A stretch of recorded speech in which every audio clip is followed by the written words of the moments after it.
Welcome back to the Hoopball YouTube channel. My name is Alan Soroki, and today we're going to be kicking off a brand new series of videos that we hope to be shooting out weekly here, where, as the title suggests, we'll be summarizing all the biggest stories in the NBA over the course of a week and all the fantasy analysis and impact that you need to know heading into your drafts and the season beyond.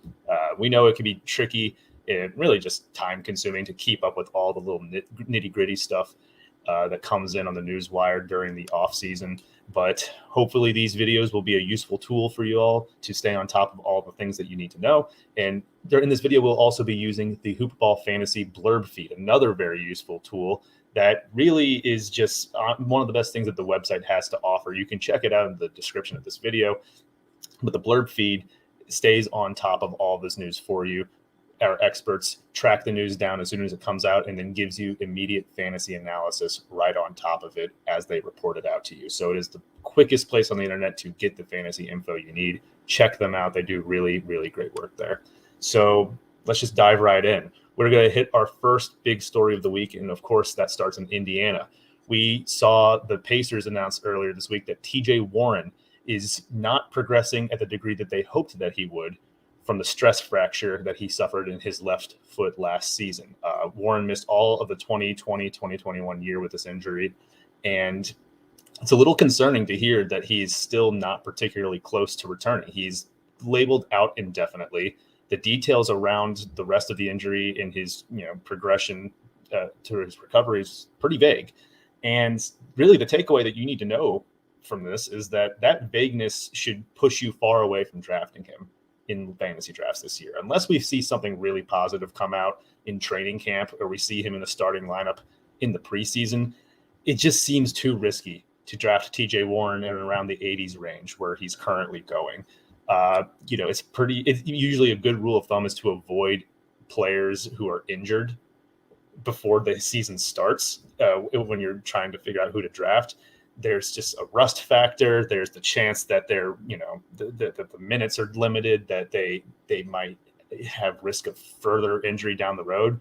And in Warren's case in particular, there's already a lot of questions about how this Indiana Pacers offense works with him in new addition, Caris LeVert. We saw LeVert, of course, last year come into the fold, and he came in and started taking 17 shots per game. It's a lot of volume, and a lot of those opportunities you figure came from the shots that Warren would have occupied in that offensive setup. And that's before we even dive into the fact that Rick Carlisle is the new head coach there. We don't really know what to expect in terms of just offensive fit on this team between those two. And then the other starters that they have between Brogdon and Sabonis and Turner. There's just a lot of cooks in the kitchen. And TJ Warren really needs this offseason in this training camp to get acclimated with these guys. And for us, we kind of need to know where he fits in the equation there. So this is a very tricky situation. I think that it's just good practice to avoid injured players. So TJ Warren, unfortunately, unless we hear something dramatically change in the coming weeks, once training camp starts, he's probably someone that you shouldn't be drafting in any format this year. On the flip side of this news, though, I just mentioned him, Caris LeVert probably trends up a little bit because I think a lot of people's concerns about taking him in drafts this year was everything that I just talked about. There's a new system in Indiana. There's a lot of cooks in the kitchen. And he is a player who relies on shot volume to really get things going. That's where his fantasy value comes from. He needs the ball in his hands. He needs looks on the perimeter. He needs to play make some. If Warren's not available at the start of the season or he's limited in any capacity, that probably, bodes well or better for LeVert. He's someone I'd be more comfortable taking in that 80s slot that Warren's been going in now, maybe the 70s range. And I'm talking about 9 category leagues specifically. There's still plenty of questions for him and a lot of these Pacers, frankly, about what their outlooks look like this year. But if Warren's not able to go, I think that probably benefits LeVert the most. The other guy who would benefit if Warren's not able to play at the start of the year would be Justin Holiday, who you would assume would start at small forward as he did a lot of last year. But he's not someone that you should consider in fantasy drafts at all. Maybe if you're in like a 30-team league, then yeah, you probably consider him there. But yeah, he is someone who probably benefits from less Warren. Let's talk about the other big news that came out of Indiana this week. Unfortunately, Edmund Sumner, Pacers reserve guard, suffered a torn Achilles during a workout on Thursday. He's going to miss the entire season, and it's a shame because he was one guy who figured to possibly crack the rotation in a more consistent way after the Pacers traded out Aaron Holiday. Without Sumner in the lineup, that probably means more minutes just throughout the season for T.J. McConnell, who already has a solidified role most likely, and now probably an even larger one. Justin Holiday probably gets a bump too.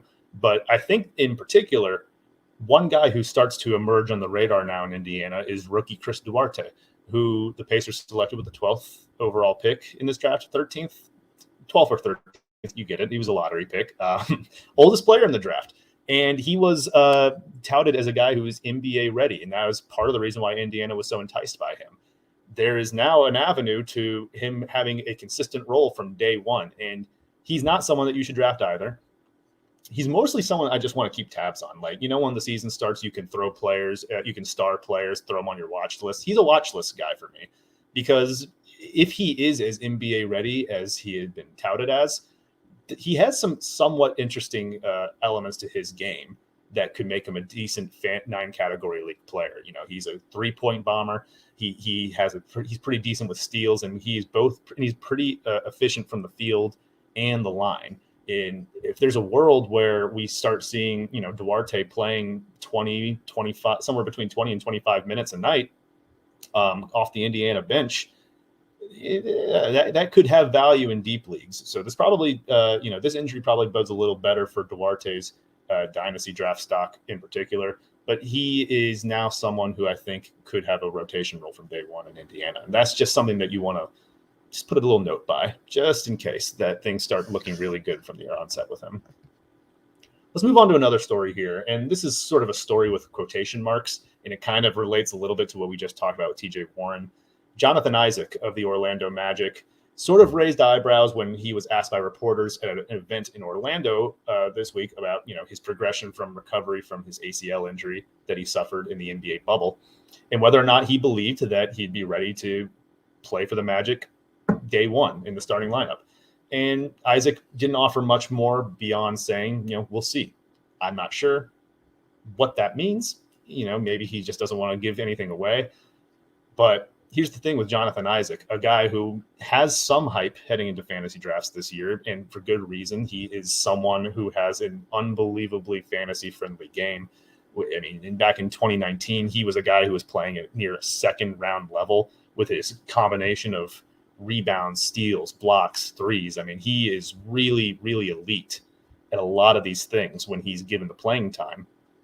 But like we just talked about with Warren, you can't be drafting guys who are heading into the season injured, especially someone like Jonathan Isaac, who has already missed the season with this injury.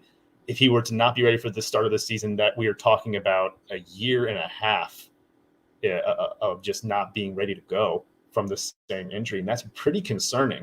It's not someone who would be a reliable draft pick in the 70s or 80s range where he's been going in early mocks, especially on the Magic, who frankly, sorry Magic fans, but there's a good chance that the Magic have the worst record in the Eastern Conference this year. Jonathan Isaac is next to Jalen Suggs. Jonathan Isaac is this team's centerpiece, and they're not going to unnecessarily risk injuring him further if they feel that he is just not ready to play. I mean, you could see minute restrictions. You could see that. I mean, almost certainly we're going to see him rest on back-to-backs.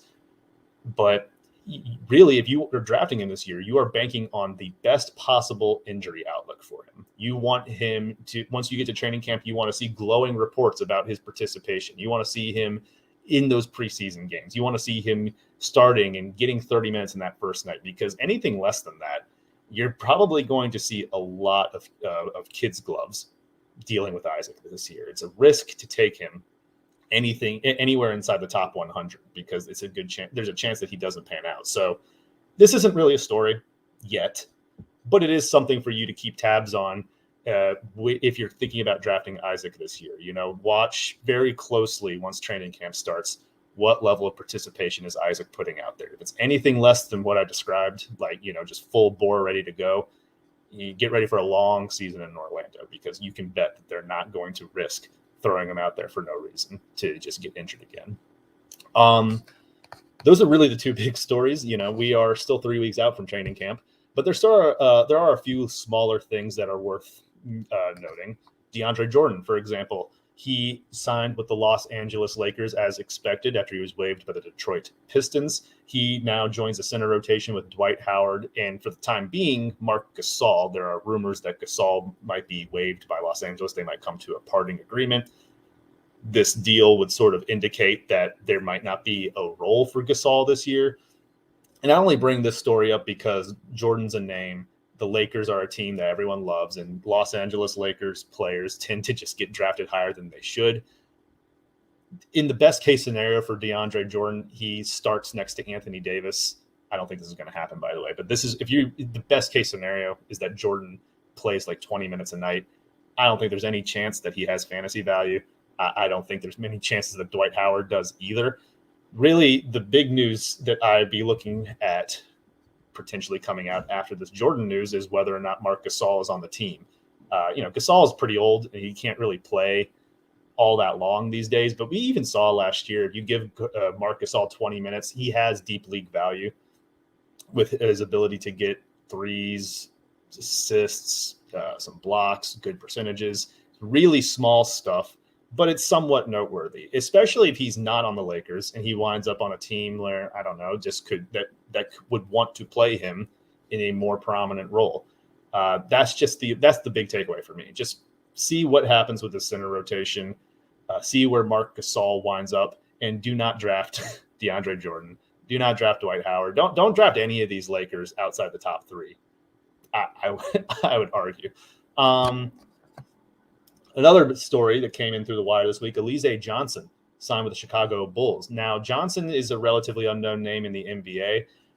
If for those of you who's plugged into fantasy as we are, you might remember him as the guy who had 23 and 15 in his debut for the Nets last year. Johnson's 25, and he's heading into a situation in Chicago where there's a feasible avenue for him to compete for minutes at the four.